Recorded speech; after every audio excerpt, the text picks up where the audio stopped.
since I'm not around a lot of you a lot, now I'm going to challenge you to get to know the kids because they're going to be your next church. But since I have said that I have been teaching kids for a long time, I just want to tell you some of the funny things that's happened. It's not all fun, but most of it is.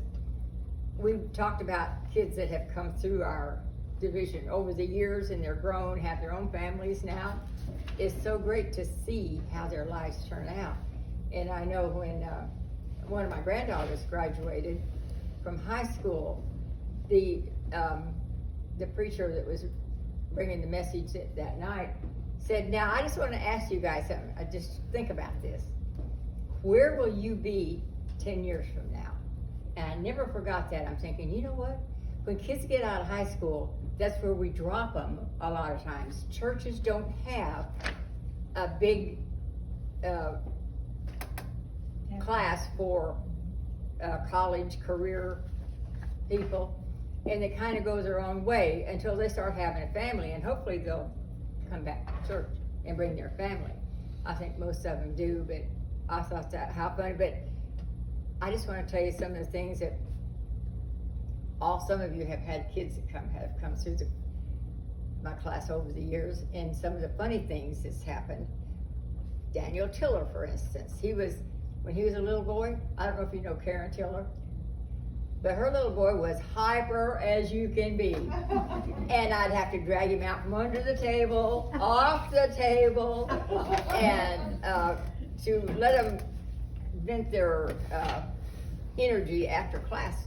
Tony Rabago was a teenager, and he'd come in there. It was dogpile. They'd all dogpile on Tony. All the kids had more fun doing that. And Tony was good natured about it. He'd let them drag him down and jump all over him and everything. But and Raven Carnes, y'all know her, bless her heart. I loved her dearly. When she was little, Rhonda would bring her in, and she'd hide behind Rhonda's leg. Don't speak to her. As the time went on, she got a little bigger. She came in the door, hi, Raven, and if she didn't say hi back, you can just forget it, because she was not going to answer you. She would go right down that hall. But it's so funny now, and all these kids, I just love to see them when they grow up and what they become. There's a family there was 3 of them, 2 boys and a girl, that didn't live too far from the church. Their parents didn't come to church, but one time they came to our vacation Bible school. We used to have it at nighttime, and because all of us ladies worked. So I saw those 3 kids. They were little, going up to the highway there, and so I ran after them. I said, hey, wait a minute. Are you walking home? Or is your parents going to come get you or what? No, we're going to walk. We just live right down here. I said, no, you can't walk in the dark by yourself. Wait, and I'll take you home. No, we'll walk. This went on for a couple of nights, and finally I told the oldest boy, I said, now look, if you can't trust a preacher's wife, who can you trust? I'm not going to abduct you, I promise you. So they started letting me take them home. So for years, I took that family to their house, and the oldest boy is in the Air Force now. He's in special ops, by the way. He was very smart, but their home life was not real good, as I was getting around to say. The dad always smoked marijuana and had his little garden back behind their barn with his marijuana. It was kind of ornery to the kids. But I'm so glad that to see them grow up and make something out of themselves. And all the kids that come from homes. In my class one time I was looking around, I had one in there that had the biological mom and dad. The rest either didn't have any kids, mom and dad, or just maybe one. One little boy that came with our kids invited their neighbor to come. I never will forget, he walked through the door, Cameron was his name. When he walked through the door, he said, I don't feel good. And before I could ask him what the problem was, he started throwing up. He threw up from the door all across the bathroom, behind the toilet, on the wall. Now That's one time it wasn't real good. But guess who got to clean it up? But after that, every time he comes through the door, I say, how you feeling, Cameron? But we got to be real good friends. But it's that at Christmas time that year, we had a bunch of little kids that really didn't have enough food at home. So we decided we'd just take tubs of food to their houses. Well, that little boy that I'm talking about, when we found his house back in the country, it was a rundown mobile home, and he only had a dad. He didn't have sisters, brothers, mom, no one, just his dad. His dad drank a lot. I thought, how sad that is. But we took him a big tub, peanut butter and jelly and all kinds of stuff that he could make a sandwich out of or something and feed himself. Things like that kids go through that we don't realize. It's good to be a good teacher, but it's good to be a good listener too. And be observant of what these kids are going through at home. Some are bullied at school. And I've had a lot of serious talks with some of the kids about their home life and everything. Is there anything that we can do as Christians? But I'm going to say this. Mothers are the backbone of the family most of the time. That's right. I don't know about your kids, but my kids, if they wanted something, it was Mom. They come to Mom.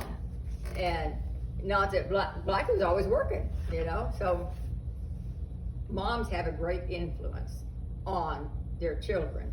And I'm going to give you for instance, President Reagan, Ronald Reagan. Now, you younger ones won't know who I'm talking about, but he was a president of the United States at one time. And his dad was an alcoholic.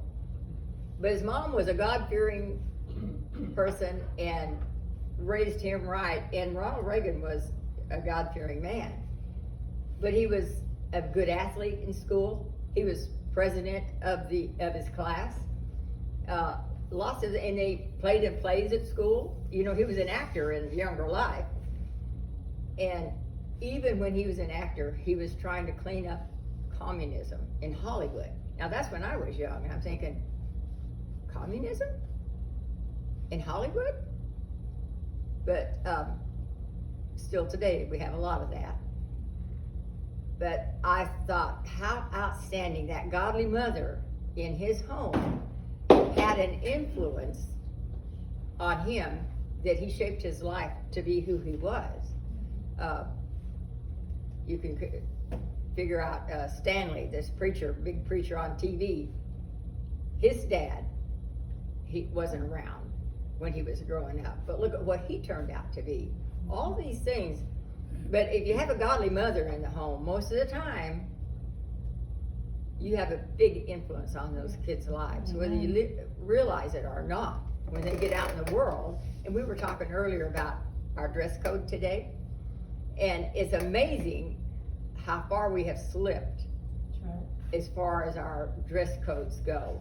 When you see some of these young girls, bless their hearts, they don't realize what they're doing, because the hormones in guys at this teenage years are working alive, and there's so many girls that if they just put some clothes on, the guys wouldn't gawk at them. I know one time during Vacation Bible School, Don Wayne was the youth pastor out here.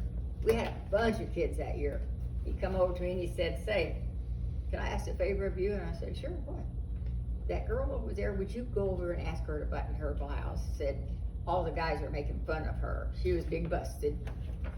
Said she had it buttoned inside, but when she come out here, she unbuttoned it. Dumb me. Why he didn't ask his wife to do it, I don't know, but I said, okay, I'll see what I can do. So I go over there, and I said, "Could I ask a favor of you?" "Yeah." I said, "Could you button your blouse? Your dumplings are boiling over." I said, "All the guys are making fun of you, and we don't want that." Well, she went home and told her mom. Her mom got furious. "You're not going back to that church." I'm thinking, really? We were trying to protect your daughter. Yeah.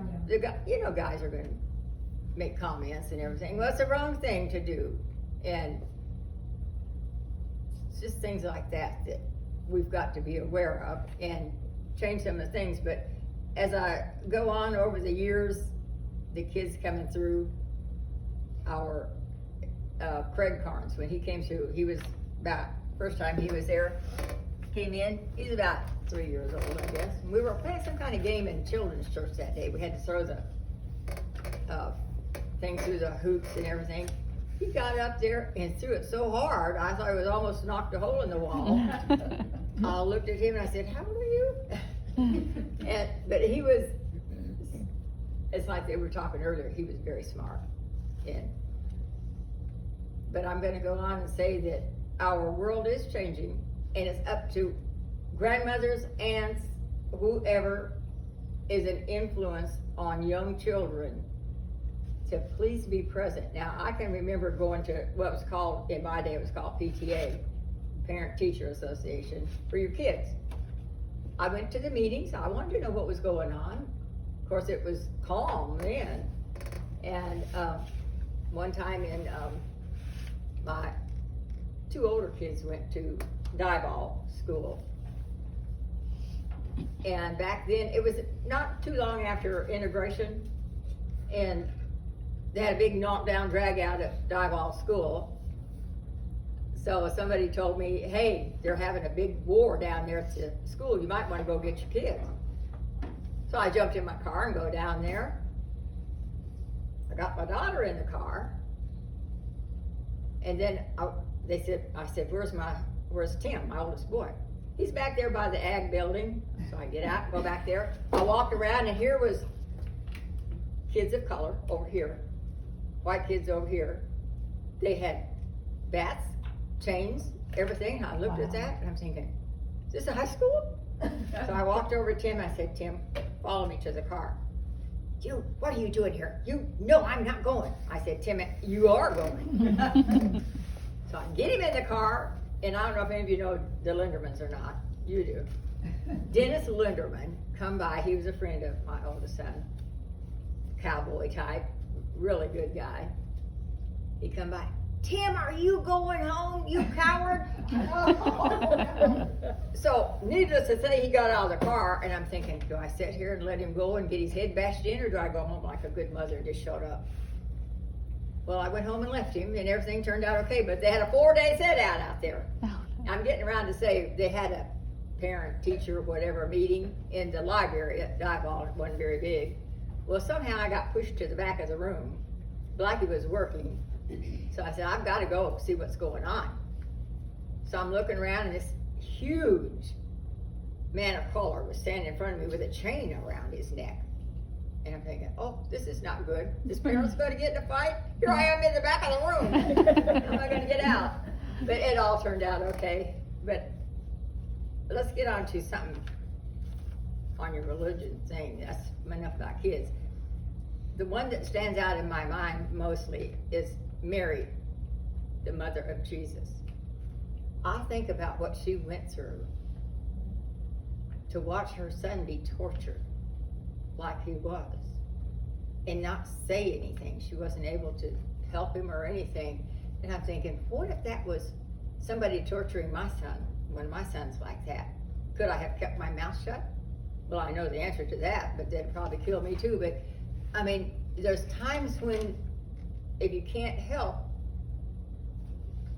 I'm thinking she must have been a fantastic woman and had the, she must have been knowing that God would take care of her son. But then there's another one that comes to mind, and that's, all of you know who Lottie Moon is. I printed off a picture of Lottie Moon. I'll pass this around, let you see. She was actually born in Illinois, I believe, but as a young woman, she had a heart for Christ. So she went over to China, and she actually started a school for girls. You know, they don't allow girls to go to school in most of these countries over there. But she started a school for the girls and won a lot of souls to Christ over the years. And she even taught a lot of the men. They wanted to hear what she had to say. But she died on a ship coming home to America at an early age because she gave all her food to the Chinese people that she was mentoring, they didn't have enough food. They couldn't eat. So she sacrificially just gave them all her food. And I'm thinking, you know, that's a real warrior. Compassionate. I mean, could we do that? And I just stop and think, all of us, I'm going to encourage all of us to love one another. Don't be, if you have a gripe about somebody, just kind of talk it out with them. You don't have to be mad at them forever. It ruins your day, not theirs. So we need to encourage each other to be committed. Kids look at our lives, believe it or not. They look at our lives. That's right. And I've been around kids long enough to know you can recognize in about 5 or 10 minutes what kind of home life they have come from. That being said, some of them look forward to coming to church, believe it or not. But all churches we should show them we love them. The kids are going to show out. I mean, that's just in them. And sometimes you want to wring their little necks, but you get them up. And the first year when I was a lot younger, I helped in Vacation Bible School for the first time in Brother Sherry's church. Most of you don't know him, but he had a church at Burke where we lived at that time. They asked me to help with Vacation Bible School, and I said, sure, I'll be glad to help. So I go down the first day, 2 little boys start fighting. So I had to go break them up. And I said, you guys can't do that. And I said, besides, that little boy wears glasses, and it's not proper to hit somebody with glasses on, you know that. Okay, so, but anyway, they went on, they played together the rest of the day. Next day, same thing. Started fighting. So I had to break them up again. And I said, remember what Miss Ima told you yesterday, that we weren't supposed to hit anybody with glasses on? That little boy, the little Smith boy from Diva, looked at me and said, but Miss Ima, I took his glasses off before I hit him. And one more, I think we should be leave here with a little laughter, but another time, you know, our kids, I always let the kids make a little Christmas bag for their parents and put it under the Christmas tree. I said, your parents buy you all these gifts, and you should put one under their tree. Don't say anything, and don't you tell what's in that sack. We put lots of stuff in it, and I made some kind of orange juice or something one time for the mothers, and we put all that stuff in. I said, now what does your dad like to drink? Do they drink coffee or tea, or what do they drink? One little girl spoke up and said, my dad likes beer. Well, you know, you have to keep a straight face, and I looked at her and I said, well, you know what? I don't think our budget will stretch that far. It's a little expensive, so we'll put some water in there. How's that? I know everybody drinks water. That girl is grown and has her own family now, but I'll never forget that. Because you can't say, you're not supposed to say that. Yeah. I mean, she was innocent. Kids are innocent. They tell some of the funniest things. I don't know, you younger ones don't know what I'm talking about, but the older ones may remember Art Linkletter had kids say the darndest things. Yeah. It is so true. The things that come out of their mouth sometimes, and sometimes I'll tell them, that's between you and I. Let's don't tell anybody else. Because, you know, that's family stuff. You don't want that out. But they don't know. But, I know I'm boring you guys, but I just want to say that moms, grandmas, aunts, everybody, the biggest thing that's missing today in the homes is the dad. Some of the people don't even know who their dads are. So, as the saying goes, it's going to be wild at Father's Day in some of these houses because they have no idea who their dad is. And I think that's so sad. What have we done to change the way that our family structure is being?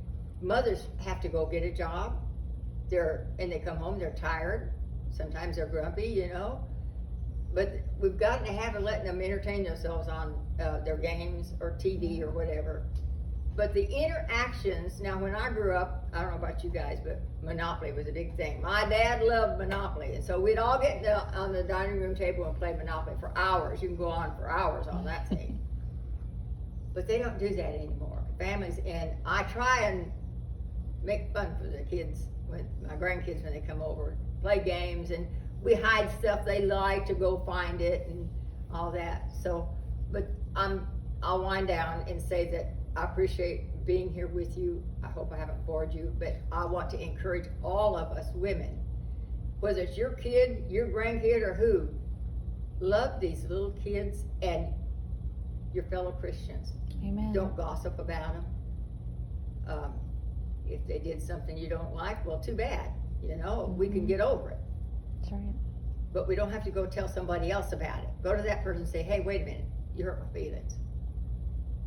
That's the best way to do it. Or just don't say anything. But encourage us all to keep our church going. Now, I realize we have a smaller church. We can't offer the things that bigger churches do. We have come a long way in the last, here lately. It's with some good changes. Some of you don't remember when we first started coming to this church back in the 80s, the little bathrooms were like a closet. And it was such a great improvement when we put bathrooms into church. And one year, I used to have Fridays off, and my sister would take my place at work. So I was down here working in my room one day, and Brother Blackie was in there fixing the toilet in the men's bathroom. Well, I knew he was in there, but no one else is here in the church, so I went in and I turned out the light in the bathroom. And I hear him say, hey! I didn't say anything. I just stood there. He said, hey, I'm in here. I didn't say anything.